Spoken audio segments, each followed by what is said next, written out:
আটা দিয়ে বানানো একটা পারফেক্ট চকলেট কেক। এটা কোনো রকম হ্যান্ড বিটার বা ব্লেন্ডারের সাহায্য ছাড়া এটা বানিয়েছিলাম, তাও আবার ফ্রাই প্যানে। এক্সট্রা কোনো থালাবাটি ধোয়ার ঝামেলাও নাই এই কেক বানাতে। আসসালামু আলাইকুম এভরিওয়ান, চলুন তাহলে কেক বানানো শুরু করি। এখানে আমি একটা ফ্রাই প্যানে নিয়েছি 1 কাপ আটা, 1/2 কাপ কোকো পাউডার, 1/2 কাপ চিনি, 1/2 কাপ দুধ এবং 1/3 কাপ তেল। এবার দিচ্ছি 2টা ডিম, তারপরে দিয়ে দিচ্ছি লবণ, এরপরে দিচ্ছি 1/2 চামচ বেকিং সোডা, 1 চামচ বেকিং পাউডার।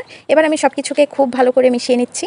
এই কেকের মিশ্রণটাকে যত ভালো করে মেশানো হবে কেকটাও ততটা পারফেক্ট হবে। আমি এখানে খুব ভালো করে মিশিয়ে নিচ্ছি, এর ভিতরে যাতে কোনো দানা না থাকে সেদিকে লক্ষ্য রাখতে হবে। সবকিছু ভালো করে মিশিয়ে এখন ফ্রাই প্যানটা চুলায় বসিয়ে দিয়েছি এবং ঢাকনার ছিদ্রটা আমি কাগজ দিয়ে বন্ধ করে নিয়েছি। এখন চুলাটাকে একদম লোতে রেখে আমি 20 মিনিট ঢেকে এভাবেই রেখে দিব। 20 মিনিট পরে আমি ঢাকনাটা তুলে চেক করে দেখে নিচ্ছি কেকটা পারফেক্ট হয়েছে কিনা। কেকটা হয়ে গিয়েছে, এখন কেকটাকে এক সাইডে রেখে এখন আমি বানিয়ে নিচ্ছি চকলেট গানাশ। এখানে 1 কাপ নিয়েছি তরল দুধ, তারপর নিয়েছি 2 টেবিল চামচ কোকো পাউডার, তারপরে দিয়ে দিচ্ছি 1/2 টেবিল চামচ চিনি, এরপরে দিচ্ছি একটা চকলেট। এই সব কিছুকে আমি খুব ভালো করে মিশিয়ে নিচ্ছি। সবকিছু ভালো করে মিশিয়ে কিছুক্ষণ জাল করলেই তৈরি হয়ে যাবে আমাদের চকলেট গানাশ।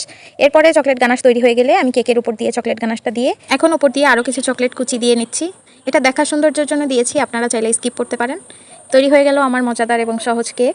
এই কেকটা একদম পারফেক্ট হয়েছিল এবং খেতে খুবই মজা হয়েছিল। হুটহাট কেক খেতে মন চাইলে বা বাচ্চাদের জন্মদিনেও বানিয়ে দিতে পারেন এমন মজাদার কেক। আল্লাহ হাফেজ।